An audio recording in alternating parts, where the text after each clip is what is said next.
Link आपका जो है वो एक्चुअली ये मेरा ही मिस्टेक है, आपकी कोई गलती नहीं है। नहीं, नहीं इसको नहीं, हुआ क्या है कि मेरे दिमाग से निकल गया था कि 3 दिन ही है बैच वीक में, राइट। हाँ, तो मेरे माइंड में था कि ऑल्टरनेट है डेज हमारे। तो मैंने अभी बात की मैडम से, तो पता चला कि हमारा बैच सिर्फ मंडे, वेडनेसडे एंड फ्राइडे है। सो इट्स ओके, आज हम हाफ एन आवर का ही सेशन करने वाले हैं, ठीक है। ठीक है, बिकॉज तो हमारे ये लिए अच्छा है। क्लाउड, हाँ, बिकॉज ये कैसे हम 45 मिनट से ज्यादा सेशन कर नहीं सकते, तो हाफ एन आवर में वाइंड अप करेंगे। एंड थोड़ा सा हम टेक्निकल आगे बढ़ते हैं आज, करेक्ट, आई थिंक। यस। ठीक है, कुछ ओके। क्वेश्चंस है, डाउट है, वो पहले क्लियर करते हैं, फिर आगे बढ़ेंगे। सर एक छोटा चीज था, चार्ट के ऊपर जो आप लिखते थे ना सपोर्ट या बाकी कुछ, हाँ। हाँ एनालिसिस में, वो थोड़ा उतना ही होगा, बाद में कवर करेंगे तो भी चलेगा जब चार्ट नहीं का नहीं, रहेगा। पहले डाउट्स पहले क्लियर करते हैं, बाद में फिर कुछ करेंगे, हाँ। आप वो, हाँ आप जो लिखते हैं ना वहाँ पे, हम्म। मतलब कैसा लिखते हैं उतना ये था, सपोर्ट वगैरह उस दिन आपने लिखा था ना और सेव तो किया था। ओके, ठीक है। तो आपको करना क्या है, जैसे आप investing.com पे आगे आने के बाद में आपको लेफ्ट साइड में टी दिख रहा है, टी पे जैसे आप माउस को लाएंगे तो टेक्स्ट करके हाईलाइट होता है, ठीक है, करेक्ट। करेक्ट। क्लिक करना है इसके ऊपर, जैसे आप क्लिक करते हैं तो यहाँ पे ऊपर में इसके जो मेनू बार है वो आ जाते हैं, और ये ब्लू कलर में हाईलाइट हो जाता है। बाकी आप देख रहे होंगे कि ऐसे लाइट ग्रे कलर में है, करेक्ट ना। तो ये करेक्ट। सेलेक्ट हो चुका है। सेलेक्ट होने के बाद में क्या करना है, जहां पे भी आपको लिखना है वहां पे माउस को क्लिक करना है, ठीक है। माउस को जैसे आपने क्लिक किया, क्लिक करने के बाद ही ये पॉपअप, ये बॉक्स ओपन हो जाएगा। यहाँ पे ऑलरेडी ये टेक्स्ट डिफॉल्ट लिखा हुआ रहता है। बैक स्पेस बटन दबाएंगे या डिलीट बटन दबाएंगे और टाइप करना स्टार्ट कीजिए। जैसे लिखेंगे बियरिश एनगल्फिंग, है ना, बीई आप लिखो शॉर्ट में, बियरिश एनगल्फिंग, राइट। फॉन्ट को छोटा या बड़ा कर सकते हैं अपने अकॉर्डिंग। ओके कीजिए, हो गया। इसको आप ड्रैग भी कर सकते हैं आगे पीछे, माउस को क्लिक करके आगे पीछे करेंगे तो भी वो ड्रैग होता है। तो ये यहाँ से इस तरीके से लिख सकते हैं। सिमिलरली अगर आपको कुछ और मेंशन करना है तो आप आगे ले लीजिए चार्ट को। फॉर एग्जांपल जैसे यहाँ पे ये हरामी बना है ना, तो यहाँ पे आप लिखो हरामी, ठीक है, ओके कीजिए। थोड़ा सा इसको ऐसे सेंटर में लाके रख लेंगे, हो गया। सिमिलरली यहाँ पे आपको लिखना है हैमर, ओके कीजिए, थोड़ा ऊपर ले लीजिए कर्सर से। तो इस तरीके से आप लिख सकते हैं। फिर यहाँ पे जाकर के सेव करना है, नाम डाल दीजिए, जैसे गोल्ड, है ना, जो भी आपको जिस नाम से सेव करना है, जो स्टॉक है। मैं एपीजी इसलिए करता हूँ क्योंकि मेरे ऑलरेडी काफी यहाँ पे है सेव, तो मुझे समझ में आएगा कि एपीजी का है। सेव किया, लिस्ट में जाके चेक करेंगे तो दिख रहा है आपको, इस तरीके से सेव हो जाएगा। कौन से डेट को कौन से टाइम पे लास्ट टाइम आपने मॉडिफाई किया वो यहाँ पे मेंशन रहता है। और कोई क्वेश्चन?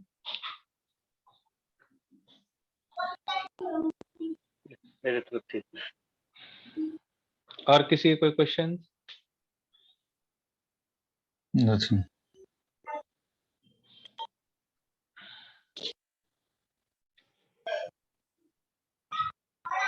ठीक है, प्रैक्टिस की आप लोगों ने कैंडलस्टिक यस। पैटर्न की?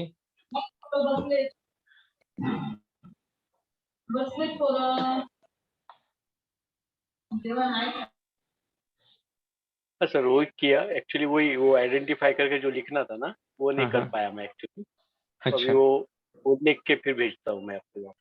ठीक है, ठीक है, ठीक है, फाइन। आशीष, मॉर्निंग में कुछ सेशंस आज नहीं था हमारा, ये अभी हो रहे हैं।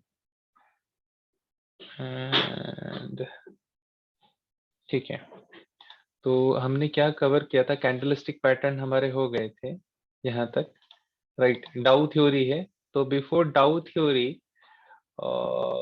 मुझे लगता है डाउ थ्योरी पहले आज हम स्टार्ट करते हैं। इसमें कुछ और बताने की जरूरत है आपको, कैसे यूज करना है investing.com, या ये समझ में आया है सभी को?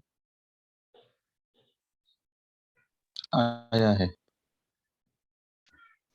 आया है सर। इसका लास्ट रिकॉर्डिंग नहीं मिला है सर, लास्ट नहीं सेशन। इस हाँ वो मैंने देखा नहीं आया है, मैं बोलता हूँ मैडम को शेयर करने के लिए।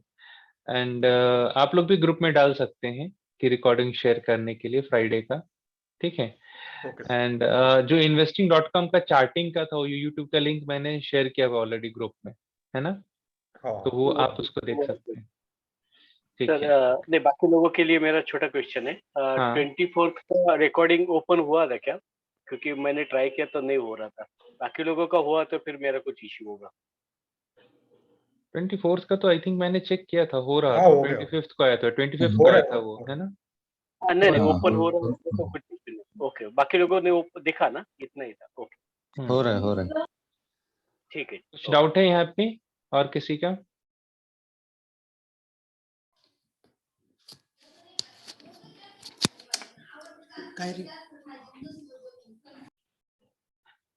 ठीक है, मैं स्टार्ट करता हूँ फिर।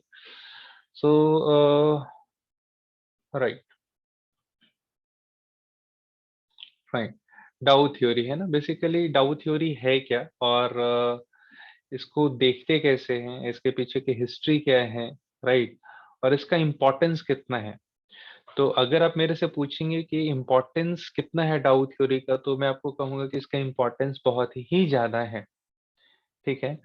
तो बेसिकली जो डाउ थ्योरी है, इसको दिया है, इन्वेंट किया है चार्ल्स डॉ ने। एंड ये पूरी थ्योरी जो आर्टिकल के फॉर्म में wall street journal, WSJ, wall street journal, जो यूएस का मैगजीन है, वहां पे पब्लिश हुआ है 1900 से लेकर के 1902, ठीक है ना, उस टाइम पे। तो आप समझ सकते हैं कितनी पुरानी है ये थ्योरी, राइट। करेक्ट। तो इसमें उन्होंने बताया है कि कैसे ऑब्जर्व करना है, और इन्होंने क्या ऑब्जर्व किया, उसके रिजल्ट क्या हुए। तो आफ्टर डाउ, हैमिल्टन एंड रे करके एनालिस्ट हुए, टेक्निकल एनालिस्ट। इन्होंने डाउ थ्योरी को और इन डेप्थ स्टडी किया, और उसके ऊपर जो उन्होंने बताया है कि जो मार्केट का ट्रेंड है बेसिकली, राइट, वो इकोनॉमी को फोरकास्ट करता है कि इकोनॉमी का डायरेक्शन क्या है। सो मिंटू से कि अगर आपका मार्केट, स्टॉक मार्केट किसी भी कंट्री का, किसी भी नेशन का, अगर अप साइड जा रहा है कंसिस्टेंटली, ईयरली, मतलब ईयरली, ऐसे 3 साल 5 साल, हर 3 साल 5 साल में एक नया नया नया नया हाई बना रहा है, इट मीन्स कि आपकी इकोनॉमी कहीं ना कहीं आगे की तरफ पॉजिटिव डायरेक्शन में मूव हो रही है। आ रहा है समझ में? ओके। अभी जैसे हम कहते हैं कि बहुत प्रॉब्लम है, कंपनीज बंद हो रही है, राइट, ऐसा भी हम डिस्कस करते हैं, सुनने में आता है, बड़ी बड़ी कंपनी डिफॉल्ट हो रही है, ऐसी ये पूरी दुनिया में हो रही है। अगर आपको पता हो तो इनफैक्ट फोर्ड 2 टाइम बैंकरप्ट हो चुका है। जो आज हम फोर्ड पूरी दुनिया में फोर व्हीलर में उसको एक बड़ा नाम देते हैं, फाइन, इनफैक्ट अभी भी वो क्राइसिस में है, लेकिन वो हर बार क्राइसिस से ऊपर आया है और अच्छा उसने काम किया है। तो ऐसे in fact Apple 8 to 10 times fail हुआ है, यहाँ तक उसकी जो जर्नी है। आज वो ठीक है, वर्ल्ड नंबर टॉप 10 कंपनीज में है, बट यहाँ तक आने के लिए उसने 8 to 10 टाइम्स वो फेल हुए हैं। समझ में आ रहा है ना? तो ऐसा नहीं है कि सिर्फ प्रॉब्लम एक कंट्री में है या एक जगह पे है या इंडिया में है, नहीं, ये बिजनेस है, अप एंड डाउन होता ही रहता है। तो अगर आप इसको डिटैच होकर के देखने की कोशिश करेंगे, बहुत सारे बुक्स को रीड करेंगे, मतलब आप सक्सेस स्टोरीज को रीड करेंगे, तो आपको उनको फेलियर्स भी देखने को मिलेंगे, क्योंकि कोई भी सक्सेस होने से पहले उसके पीछे बहुत सारे फेलियर्स भी होते हैं, राइट। तो वहां पे आपको समझ में आएगा कि मतलब ऐसा नहीं है हमारे यहाँ ही सिर्फ फेल्योर है या पॉलिसीज ऐसे हैं, हर जगह अपने प्रॉज एंड कॉन्स होते हैं, सभी जगह के।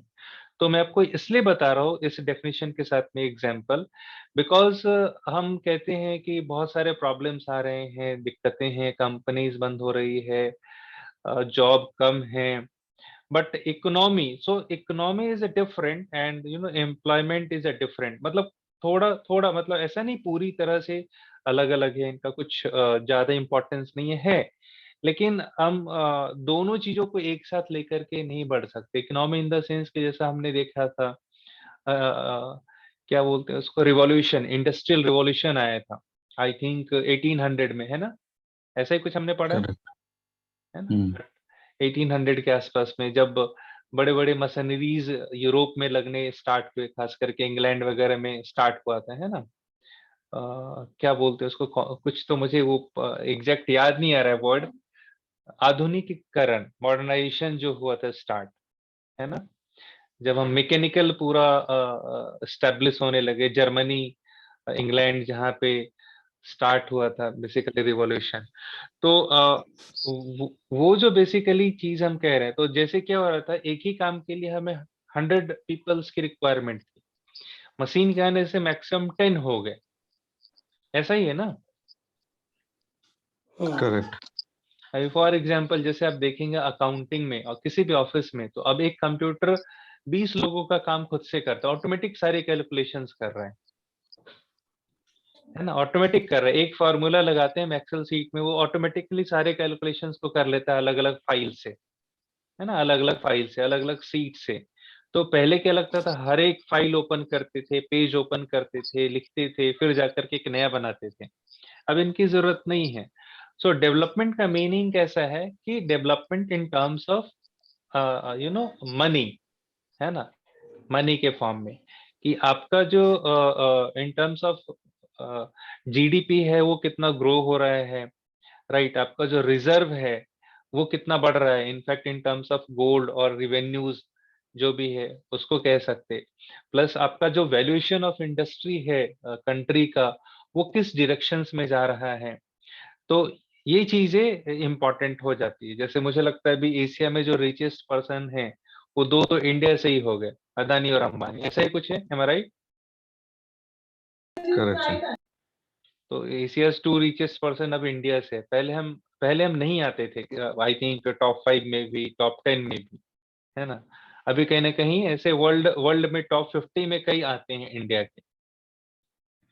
तो ये जो चीजें हो रही है, ये जो रिफॉर्म हो रहा है, मतलब ये इकोनॉमी के रिफॉर्म को इंडिकेट कर रहा है, ठीक है?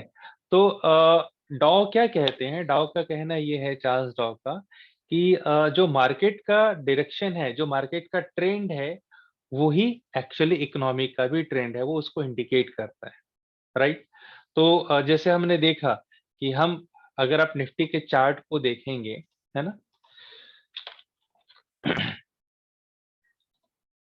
निफ्टी के चार्ट को देखेंगे, मंथली चार्ट को देखते हैं, स्टार्टिंग से लेकर के आज तक, तो हमें क्या दिख रहा है, ऑलमोस्ट 95 से, मतलब 1000 रुपीज पे जो हमें निफ्टी स्टार्ट किए थे, आज कहीं ना कहीं हम 17-18,000 के आसपास में हैं, ठीक है?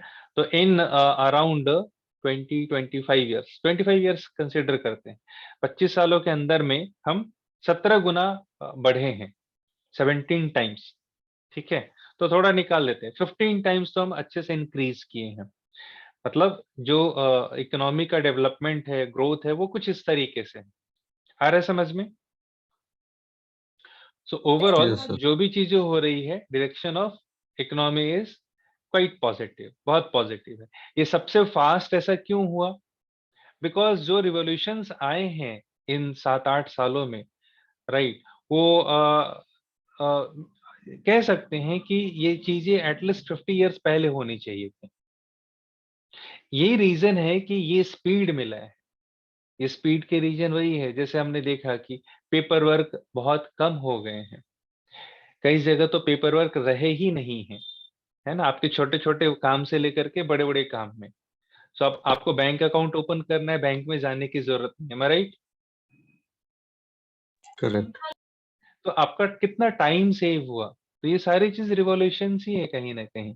आपको कितने छोटे बड़े पेमेंट करने हैं, आपको कहीं भी आने जाने की जरूरत नहीं है। कोई भी बिजनेस स्टार्ट करना है, पहले इतने पेपर फाइल रहे नहीं, राइट?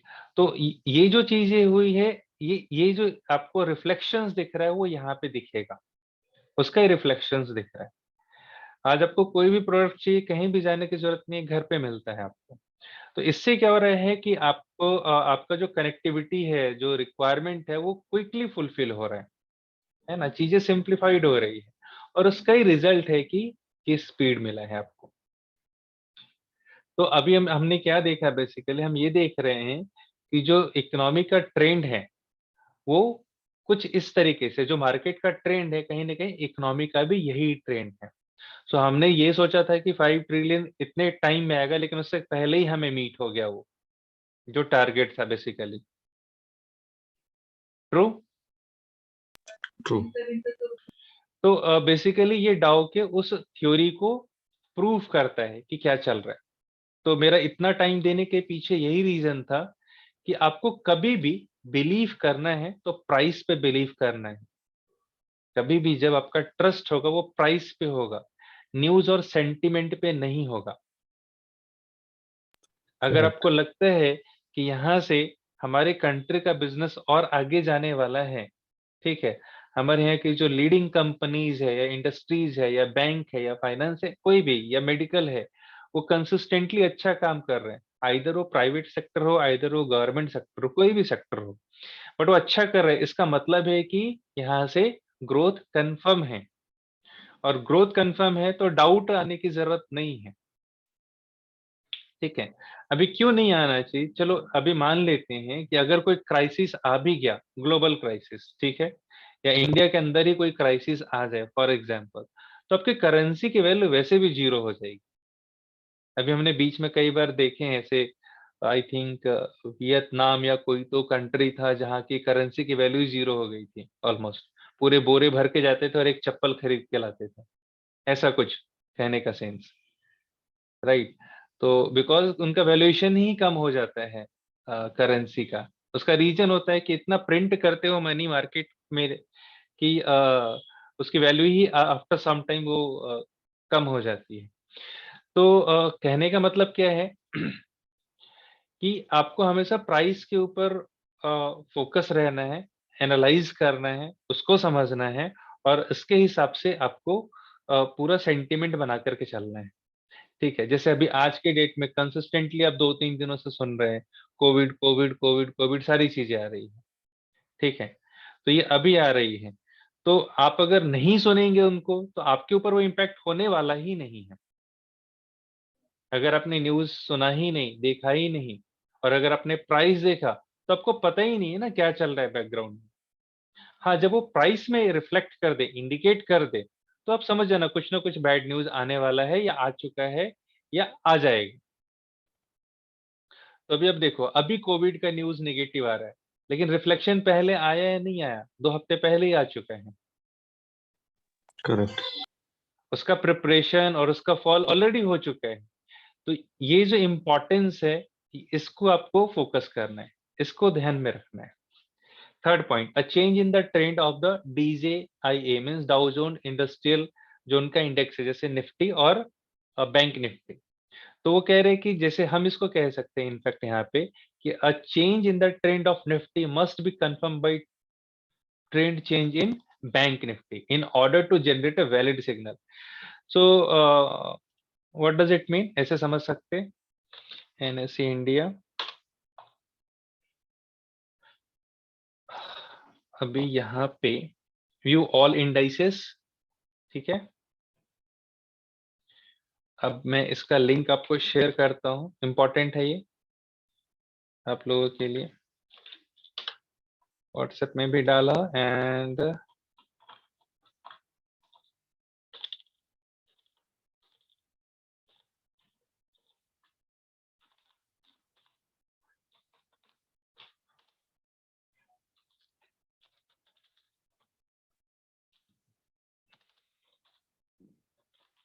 फाइन।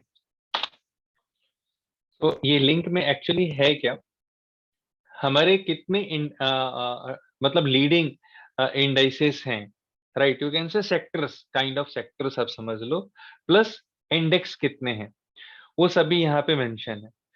तो अब ये सारे आपके इंडाइसेस है, तो आपको इससे ज्यादा फोकस क्या देखना है, सेक्टोरियल इंडाइसेस।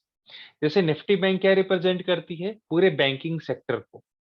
ऑटो क्या रिप्रेजेंट करती है, सारे ऑटोमोबाइल सेक्टर को, जितने भी लिस्टेड कंपनीज हैं उनको रिप्रेजेंट करती है। निफ्टी फाइनेंशियल सर्विसेज क्या करती है, बैंकिंग को भी लेती है, इंश्योरेंस को भी लेती है, ये सारे इसमें मिक्स हो जाते हैं।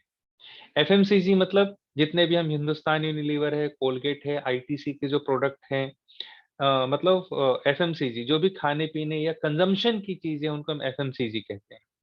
IT companies TCS, Infosys, Tech Mahindra, Mindtree, ये सारे जितने भी लीडिंग कंपनीज है वो पूरे आईटी सेक्टर को रिप्रेजेंट करते हैं।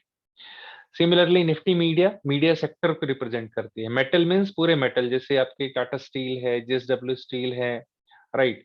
तो ऐसे बहुत सारे स्टील की कंपनी है, भूषण स्टील, ऐसे बहुत सारे हैं, उन पूरे, हिंडाल्को है, वेदांता है, ये सारे मेटल्स में आते हैं। फार्मा कंपनीज, तो टॉप के फार्मा में सन फार्मा आ गई, जीएसके आ गई, औरो फार्मा, डेवीज लैब, पूरे फार्मा सेक्टर को रिप्रेजेंट करते हैं। पीएसयू बैंक मतलब जो अपने गवर्नमेंट बैंक है, ये सभी यहाँ पे आ गए। प्राइवेट बैंक मीन्स सिर्फ प्योर प्राइवेट बैंक, यहाँ पे मिक्स नहीं है। बट हम जब कह रहे हैं Nifty bank, right, Nifty bank कह रहे हैं, तो यहाँ पे कुछ प्राइवेट के भी होंगे और कुछ पब्लिक सेक्टर के भी बैंक हैं, यहाँ पे दोनों ही हैं। जब हम कह रहे हैं पीएसयू मीन्स सिर्फ पीएसयू मीन्स पब्लिक सेक्टर के बैंक, गवर्नमेंट। रियलिटी मीन्स जो भी आपके रियलिटी में आपके कौन से आ जाएंगे, डीएलएफ वगैरह आ जाएगा यहाँ पे। जो भी आपके बेसिकली फ्लैट्स बनाते, सोसाइटीज बनाते हैं, इस तरह के डेवलपमेंट जो भी कर रहे हैं, वो सभी आते हैं। डीएलएफ आ गया, गोदरेज प्रॉपर्टीज आ गए, है ना, आईबी रियल एस्टेट आ गया, प्रेस्टीज लोढ़ा जो सबसे बड़ी मुंबई का डेवलपर है, correct. Shobha I think south की सबसे बड़े डेवलपर में से आता है। तो ये जो भी रियल एस्टेट में है, वो ये सभी ये कंपनीज आ गई जो लिस्टेड, इनके अलावा भी बहुत सारे हैं। तो ये बेसिकली सेक्टर्स है। तो कहने का सेंस क्या है, हमने कितने सेक्टर देखे, 1 2 3 4 5 6 7 8 9 10 11 12 13 14 15 16 16 में से आप समझो 5-6 मिक्स है। जैसे बैंक बोल रहे हैं, फाइनेंशियल्स बोल रहे हैं, तो पीएसयूज, प्राइवेट बैंक, ये सभी। तो ओवरऑल 8 से 10 आपके पास में सेक्टर्स हैं। अगर अगर फॉर एग्जांपल जैसे आप देखो 52 वीक हाई क्या है निफ्टी का, निफ्टी यहाँ पे मेंशन नहीं है ना, तो शुरू में देखते हैं। सो निफ्टी का हाई क्या है, 50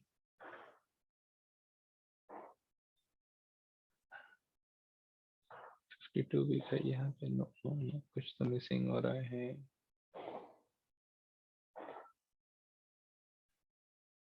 ये 30,000 कैसे आ रहे हैं,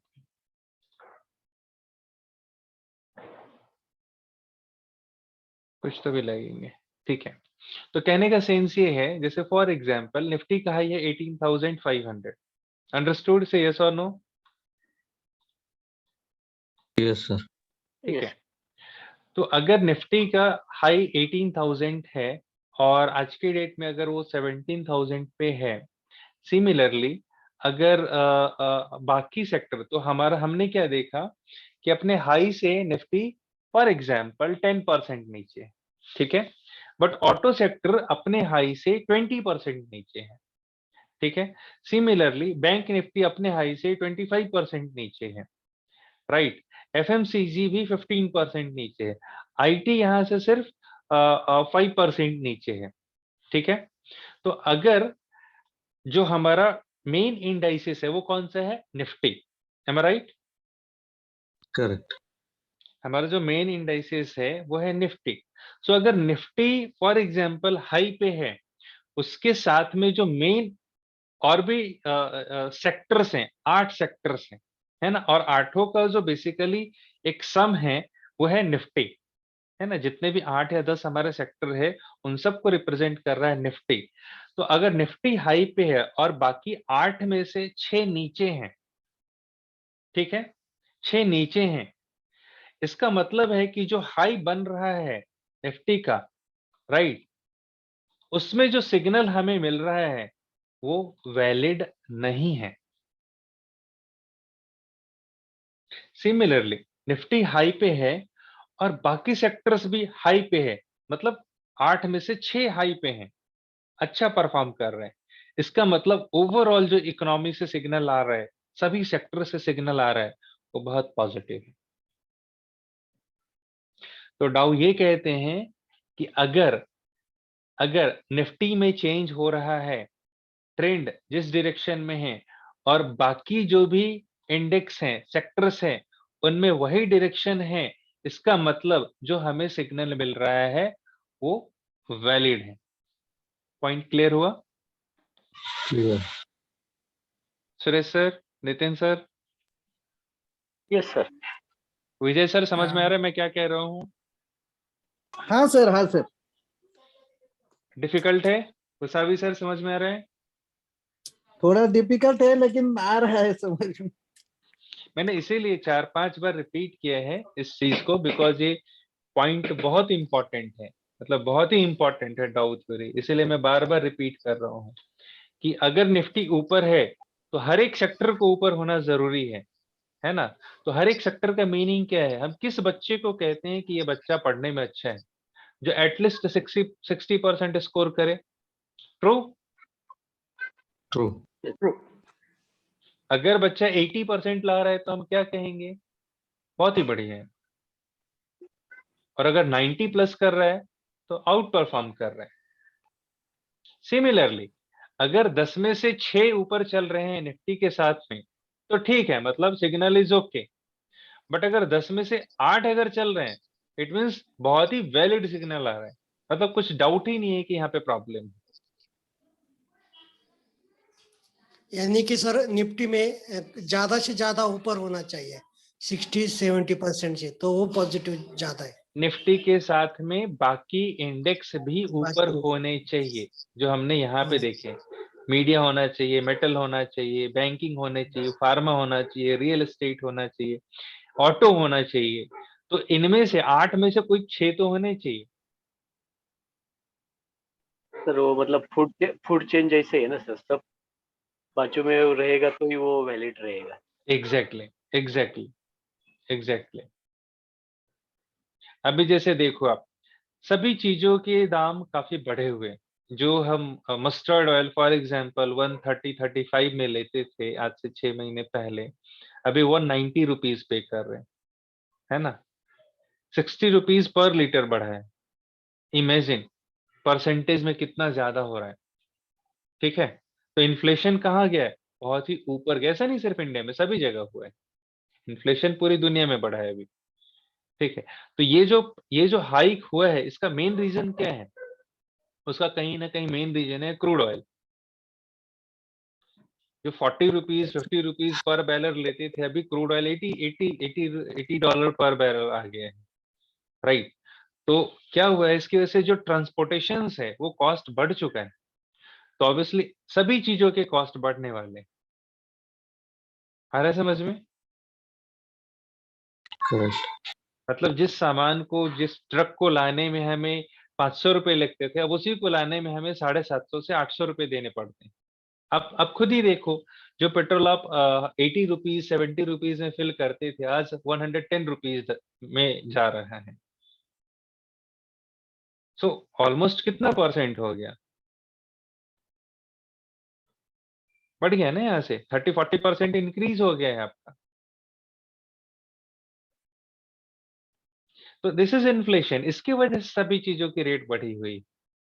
मेन रीजन वो है बिकॉज ट्रांसपोर्टेशन कॉस्ट बहुत ज्यादा बढ़ गया है, तो इसकी वजह से बाकी सारी चीजें बढ़ गई है।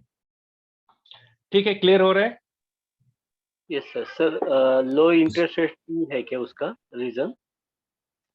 नहीं नहीं नहीं, इंटरेस्ट रेट कम होने की वजह से थोड़ा सा मैनेज करने की कोशिश करते हैं कि इंटरेस्ट रेट कम रहेगा तो क्या होता है कि आपका लोगों को इंटरेस्ट कम पे करना पड़ता है किसी के ऊपर, वो रीजन नहीं है। अच्छा, नहीं मुझे लगा वो भी कंट्रीब्यूट हो रहा है क्या, मतलब एक तो आपने डिसीजन बोला मतलब क्रूड ऑयल का है, लेकिन हाँ पैसा इजीली अवेलेबल हो रहा है लो इंटरेस्ट पे, तो उस पे भी इन्फ्लेशन थोड़ा बहुत बढ़ता है ऐसा बोलते हैं एक्चुअली। हाँ हाँ, मालूम नहीं। नहीं वैसा नहीं है, वो नहीं। Okay okay. ठीक है, नेक्स्ट क्या है? अब मैं सिर्फ 2 ही स्लाइड कवर करता हूँ, फिर वाइंड अप करूंगा आज के लिए। और आपको करना ही है कि पीछे के सारे होमवर्क को कंप्लीट करना है। अब मैं 3 चीजें बताने जा रहा हूँ डाउ थ्योरी में। बेसिकली होता क्या है, डाउ जैसे मार्केट जब चल रहा है, राइट, जैसे चल रहा है, ये जा रहा है ना निफ्टी, जा रहा है निफ्टी। निफ्टी का डायरेक्शन क्या है यहाँ से अगर देखा जाए तो? ऐसा अप। अप ट्रेंड है। ठीक है, Uptrend। बट इस अप में क्या हुआ, ये छोटा सा, ये एक, फिर ये बड़ा सा, राइट? दिख रहा है ये? तो सीधा अप नहीं गया है, ये कुछ इस तरह से जा रहा है। करेक्ट, फिर यहाँ आ रहा है समझ में ना? करेक्ट, फिर ये इसके ऊपर भी निकलने वाला है, ठीक है? तो अब ये क्या हो रहा है बेसिकली, इसको क्या कहते हैं, ये हमारा प्राइमरी ट्रेंड है, मतलब जहां से स्टार्ट हुआ और आज हम जहां पे हैं, है ना? तो हम जहां से स्टार्ट हुए हैं और आज हम जहां पे हैं, वो ट्रेंड क्या है? अप। वो ट्रेंड क्या है? Up, right? ओवरऑल क्या है? अप है, बड़े कितना भी आ जाए। मार्केट 6000 गया, 6000 से 2000 आया, लेकिन 2000 का आज 18000 हो गया, ठीक है ना? 2000 का 18000 हो गया। तो ओवरऑल ट्रेंड क्या है? अप ट्रेंड है। सो मार्केट का कैसा होता है direction? So primary trend is up. तो अगर प्राइमरी ट्रेंड अप है तो जो भी करेक्शंस आ रहे हैं उसको हम कहते हैं सेकेंडरी ट्रेंड। जो भी करेक्शंस आ रहे हैं वो क्या है? Secondary trend. और ये जो बीच में है ना डेली का अप एंड डाउन, इसको हम कहते हैं डे टू डे फ्लक्चुएशंस। क्या बोलते हैं इसको? डे टू डे फ्लक्चुएशंस, जिसका दाऊ बाबा कहते हैं कि कोई भी सिग्निफिकेंस नहीं है। There is no relevance of day to day fluctuation. एक दिन में मार्केट 3% गिर जाए, 5% गिर जाए, कुछ फर्क नहीं पड़ता, राइट? तो ये क्या कहते हैं? ये कहते हैं कि primary trend means a tired, है ना? This is the trend that defines the long term directions and it run up to several years. जब ये चलता है ना तो सालों साल तक चलता रहता है। Otherwise have called the secular bull और बियर मार्केट। या तो गिरेगा तो सालों साल गिरता रहेगा, यस बैंक गिरा है तो गिरा ही रहेगा, आइडिया गिरा है तो गिरा ही रहेगा, ठीक है ना? ऐसे ही अप ट्रेंड होता है, जाएगा तो सालों साल तक जाता रहेगा। What is secondary? It calls a wave, है ना? Wave means short term departure from the primary trend. मतलब अपने अपने अपने प्राइमरी ट्रेंड अप ट्रेंड से थोड़े टाइम के लिए नीचे आएगा। कितने टाइम के लिए आएगा? तो ये कहते हैं वीक टू मंथ्स, मतलब कुछ हफ्तों से लेकर के कुछ महीनों तक। वापस कहां जाएगा? तो वापस अपने ही डायरेक्शन में जाएगा जहां जो उसका अप है। अगर मार्केट गिर रहा है ऐसे, है ना, तो जितनी बार ऊपर आएगा वापस गिरने के लिए आएगा। Is it clear? क्लियर, आ रहा है Yes, sir. समझ में? तो इतना ही समझना है आज। और अब जब आप चार्ट को देखेंगे तो आपको प्रैक्टिस क्या करना है कि जितने भी चार्ट को आप देख रहे हो वहां पे सिर्फ आपको यही देखना है कि उसका ट्रेंड क्या है। ट्रेंड क्या है समझ में? जैसे आप कोई भी स्टॉक ले लो, टीसीएस ले लो, है ना, और अब देखो क्या होता है। ऑटोमेटिकली 4 मिनट में हमारा सेशन क्लोज हो जाएगा, तो फिर आप लोग समझ लेना पॉइंट ऑफ हो गया। अब ये टीसीएस हमने मंथली चार्ट स्टार्ट किया, क्या दिख रहा है हमें? अप दिख रहा है? राइट, अप ट्रेंड है, आखिरी वाला क्या दिख रहा है? डाउन, कौन सा है? सुजलॉन सुजलॉन एनर्जी, है ना, पुणे की है, ठीक है। सर। ये भी ग्रीन एनर्जी है, लेकिन हाँ, ये बहुत बड़ा एक डेप्थ है जमाने इसके में, ऊपर। हाँ, ये एक जमाने में बहुत ही फेवरेट स्टॉक था 2009 के पहले। बस बस बस बस वही पता वही नहीं, वही वही 8 और 9 का ही था। उसके बाद जो डिक्लाइन हुआ है वो फिर उठ नहीं पाया। उठ नहीं पाए। हाँ, पता नहीं। थर्मेक्स क्या दिख रहा है आपको? अप ट्रेंड है, पुणे की है ना? करेक्ट, क्या दिख रहा है? पुणे की है। अप ट्रेंड, आ रहा है ना समझ में? मतलब यस सर, हर बार नीचे जब भी आ रहा है नए हाई बनाने के लिए आ रहा है। फाइन, इस सबको समझ में आएगा कि क्या हो रहा है बेसिकली। अभी अब देखो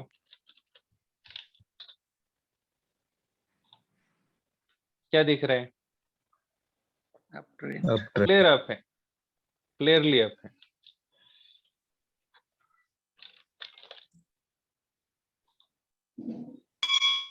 अभी देखो, आप अब देखोगे इसमें तो ये इतने बड़े तक का ये क्यों है? बिकॉज ये सेक्टर ही ऐसा था।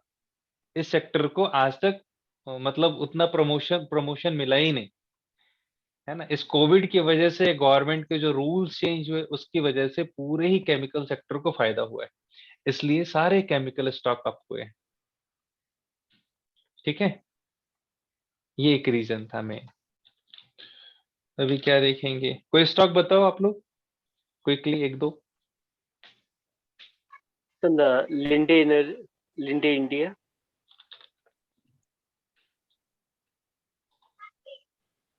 वो भी ग्रीन एनर्जी जैसा ही।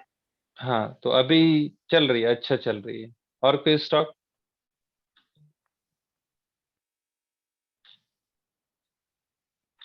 चले, आप लोग इस तरीके एस्कॉर्ट। से देख। एस्कॉर्ट, हाँ बिल्कुल देख सकते हैं,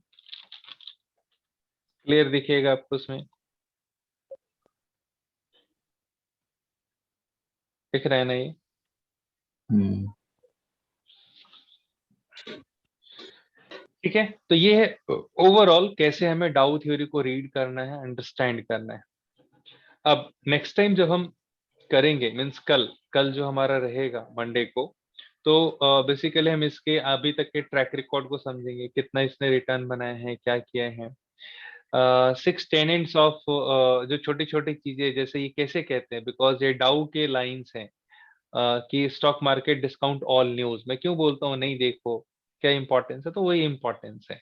वॉल्यूम का क्या इंपॉर्टेंस है वो भी हम देखेंगे। इसके बाद हम वॉल्यूम थ्योरी को अंडरस्टैंड करेंगे आफ्टर डाउ, बिकॉज आपने कैंडलस्टिक समझ लिया, अब आपको ट्रेंड समझ में आएगा, तो अब हम जाएंगे वॉल्यूम की तरफ। ठीक है, फिर ये हम कवर करेंगे। फिर थोड़े थोड़े से 3 चीज होती है, accumulation, distributions and technical investors जहाँ पे आते हैं, पार्टिसिपेट करते हैं, उनको समझेंगे। तो ये चीजें हम कल कवर करेंगे डाउ का। आज के लिए आप लोगों के लिए होमवर्क क्या है, होमवर्क ये है कि आप चार्ट को देखेंगे और ट्रेंड को समझेंगे। डन? Correct sir. डन। ठीक है, सर चलिए ये फिर। वाला हाँ, पीपीटी भेजा है क्या आपने? ऑलरेडी ये डाला वाला? हुआ है, यस यस, मेल भी किया हुआ है। अब अगर आपको नहीं है तो मुझे ईमेल शेयर कीजिए, ईमेल आईडी मैं वापस भेज दूंगा। श्योर जिन्होंने भी मेल ईमेल आईडी शेयर किया था उन सबको मैंने भेजा हुआ है। Sir sure.